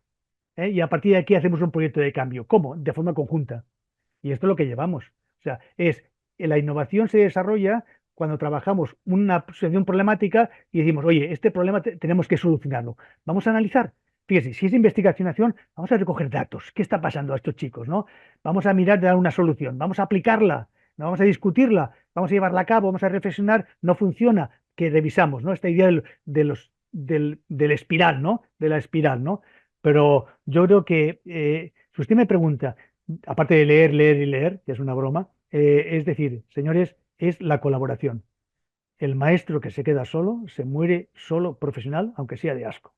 Y al final se avinagra. O sea, al final cae en la rutina, cae en el desánimo. Atención, después no sé ustedes, pero después de la COVID estamos analizando mucho la salud mental de muchos maestros, que han quedado un poco tocados y que estamos trabajando bastante con ellos porque hay problemas de salud mental, también con alumnos adolescentes y universitarios, pero con maestros que, bueno, están teniendo problemas, con lo cual una cosa que estamos introduciendo en la formación de maestros es la lucha contra la salud mental, ¿no? La depresión, el desencanto, la anomia, lo digo porque, bueno, también es un tema interesante que estamos introduciendo, porque esto antes no lo habíamos planteado, la salud mental de los maestros. Y no sé ustedes con alumnos también, ¿no? Porque nosotros tenemos alumnos que también han padecido, no sé, hay un cambio radical después del COVID, ¿no?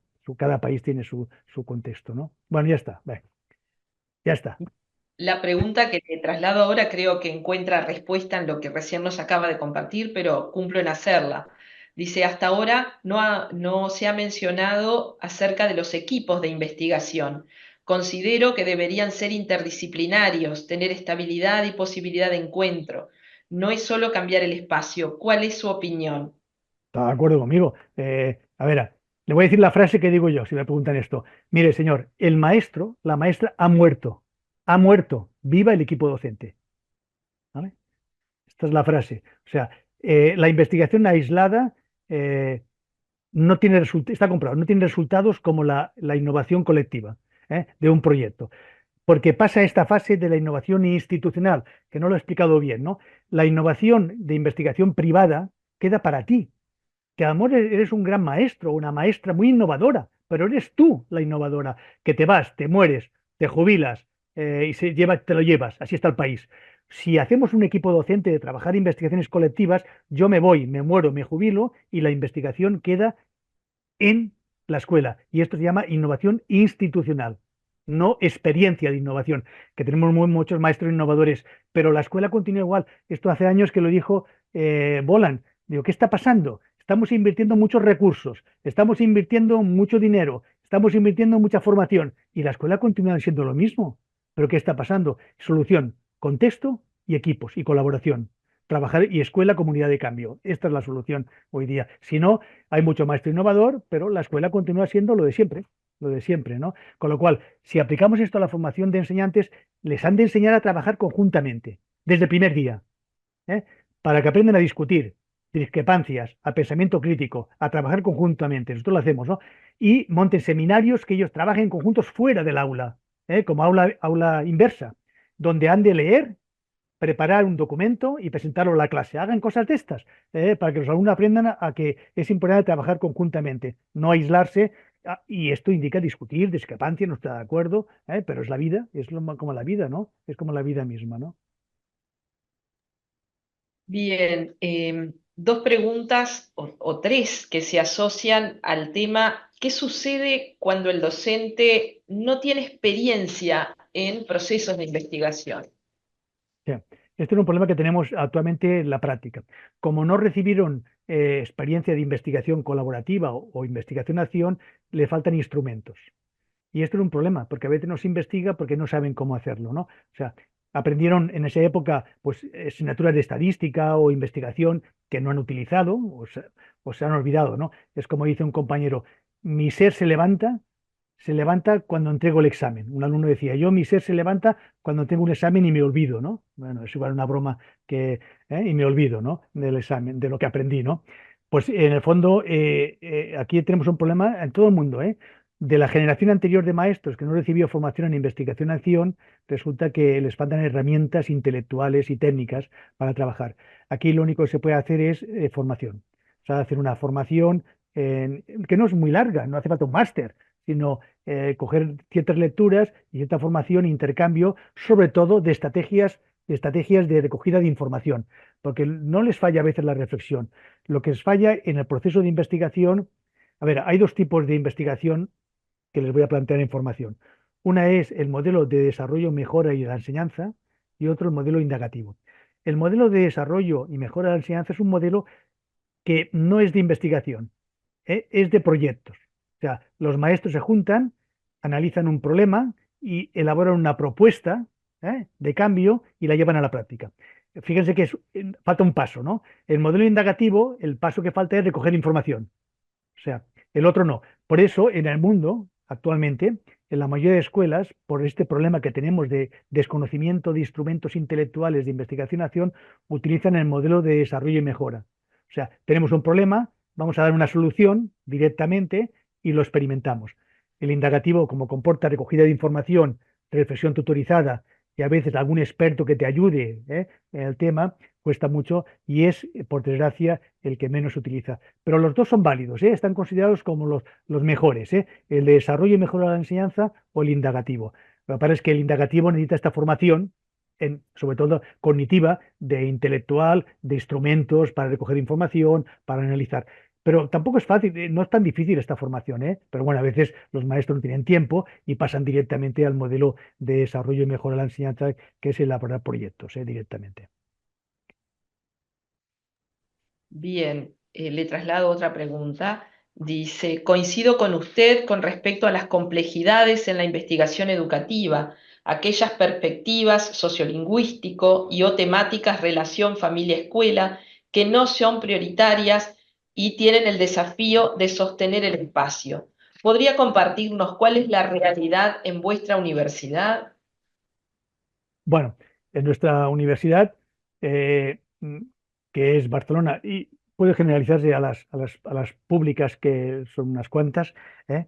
Eh, actualmente les comentaba, tenemos proyectos conjuntos con la realidad educativa. O sea, o sea, hay como dos niveles. Un nivel es que en España, para ser profesor, has de ser doctor y estar acreditado para enseñar en la Facultad de Educación. Tienes que estar acreditado de profesor permanente, que te presentas publicaciones, investigaciones. Los jóvenes hoy día lo tienen muy fastidiado, llegan a ser profesores más mayores porque necesitan una acreditación de publicaciones.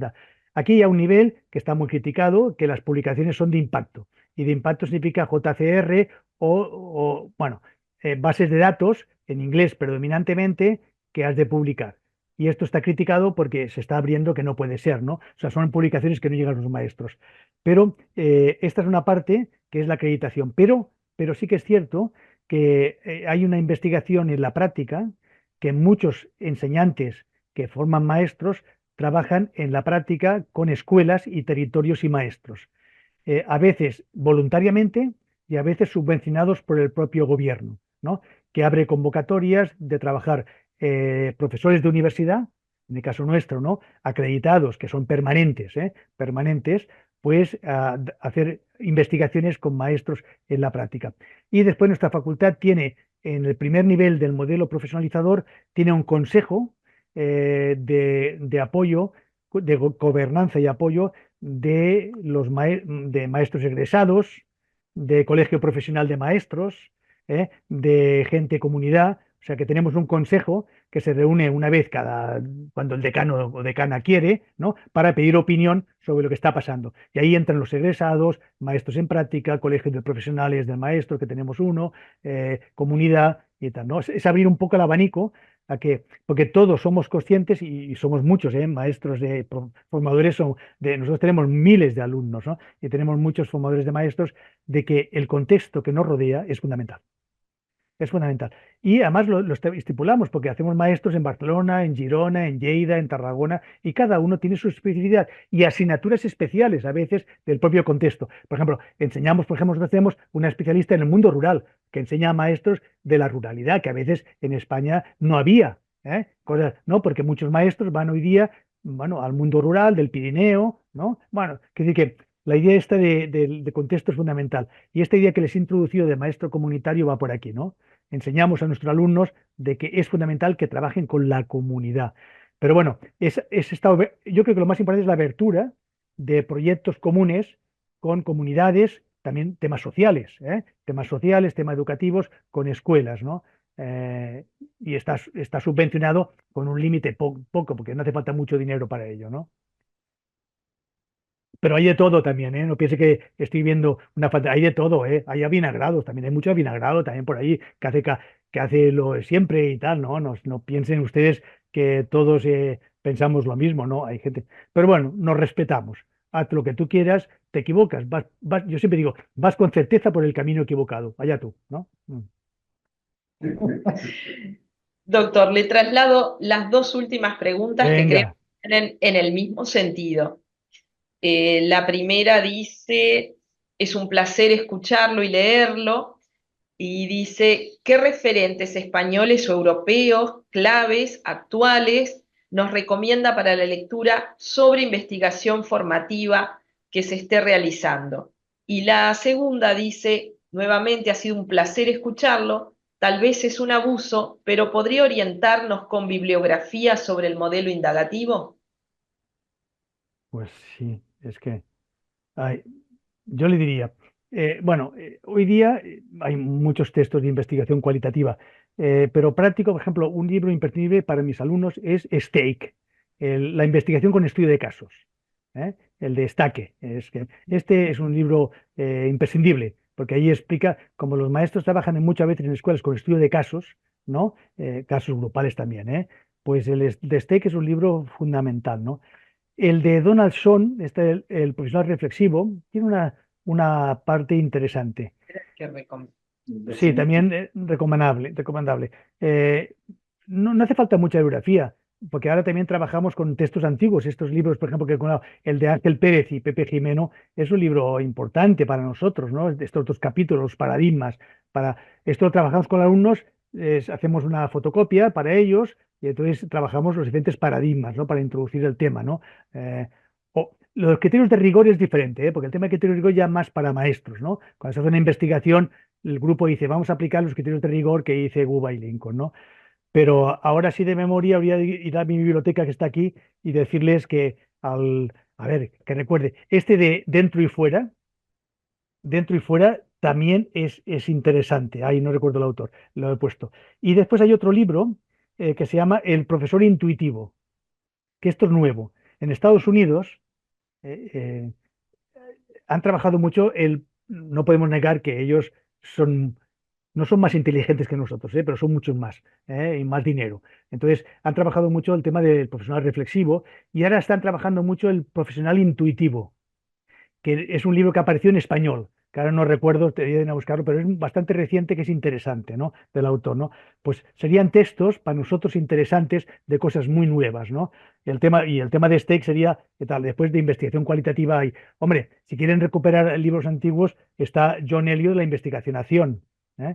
Y después este que les comentaba yo del Antonio Latorre, de Graó, porque el de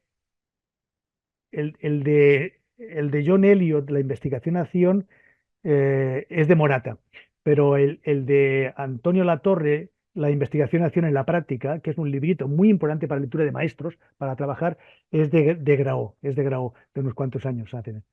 Bueno, y a partir de aquí, y después lo del modelo indagativo, mire, eh, pida que le den mi correo electrónico y yo le envío el documento sobre cómo trabajar el modelo indagativo en la formación, porque es un documento que tengo yo para trabajar con mis alumnos, ¿eh? Entonces, ahí hay las referencias y está explicando cómo se hace que, señor, es la aplicación del modelo de investigación-acción, pero en la formación. Y si el que ha hablado le da mi correo electrónico, la asesoría académica que estoy viendo, que lo tienen, aunque se encuentra en internet, ¿eh? Y le envío yo el documento de modelo indagativo sin ningún tipo de problemas, ¿eh? Lo mejor que puede hacer un profesor universitario o que enseña es compartir el conocimiento. Yo a veces en broma, perdone, digo, o sea, copiar de otros plagio. copiar de muchos es investigación, ¿no? Bueno, es igual. Lo digo porque en el fondo no importa compartir el conocimiento porque al final vas captando. Yo siempre digo, todos nosotros cogemos prestado de autores, ¿no? Ideas, ¿no? Para eso estamos, ¿no? Y vamos creciendo con esos autores, acompañándonos en el camino, como digo yo, ¿no? ¿Sí? Doctor Invernón, con esto que ha dicho, asumimos el compromiso de escribirle desde Asesoría Sí, sí, Académica para pedirle ese documento y así lo socializamos con todos los colegas, no solo con quien hizo la pregunta. de acuerdo, sí, sí. Me lo dice y estos días se lo envío. De mi parte, eternas gracias, un placer escucharlo y dialogar con usted y aprender con usted. Y le doy la palabra a Ademar. Bueno, doctor, realmente un gran reconocimiento y agradecimiento por lo que ha sido la generosidad con la que usted ha volcado sus conocimientos, pero también y sobre todo por la enjundia de su mensaje. Cuando uno trata de establecer el hilo entre lo que es la voluntad del ponente y lo que son los intereses personales, esto en este caso ha sido muy fuerte, más que un hilo, es una trama. Ha sido capaz de despertar una cantidad de interrogantes sobre lo que está formando parte esencial de nuestro proceso de transformación actual.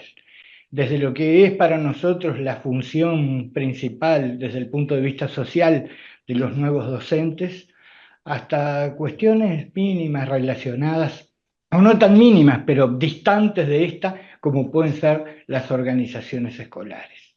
Yo pensaba hace un poco cuando usted hablaba de la escuela como unidad de cambio y de la importancia que tiene el aspecto colectivo de la innovación, en cómo hay algunos elementos de la organización institucional que es absolutamente esencial mirar con otra mirada para que se transforme en una cosa diferente. La estabilidad de los cuerpos docentes, la disponibilidad de tiempo para el intercambio y la construcción colectiva, se tienen que mirar desde formas innovadoras y no como han sido vistas tradicionalmente. Bueno, quiero reiterarle para finalizar el agradecimiento de esta asesoría, también de parte del presidente que ha estado con nosotros, y bueno, convocar a los, no sé si el presidente quiere hacer... Bueno, fenómeno. Entonces, lo que convocaríamos es a todos los auditorios para continuar con nuestro trabajo a las 14 horas. Muy bien. Bueno, muy bien. Muchas gracias a todos. Hasta luego, doctor Invernón. Ha sido un placer estar con ustedes y espero que haya servido, aunque sea un poquito, este cambio de mirada. Pues muchas gracias y que les vaya muy bien en su país y que lo ayuden a mejorarlo, ¿no? Pues nada. Le trasladamos los aplausos que al estar los micrófonos silenciados no se escuchan. No, muchas gracias a todas y a todos. Y sobre todo, a veces siempre acabo diciéndole, y sobre todo, que sean felices también, no únicamente trabajando. Venga, fundamental. pues Muchísimas adiós. Buenas tardes a ustedes. Gracias a todos.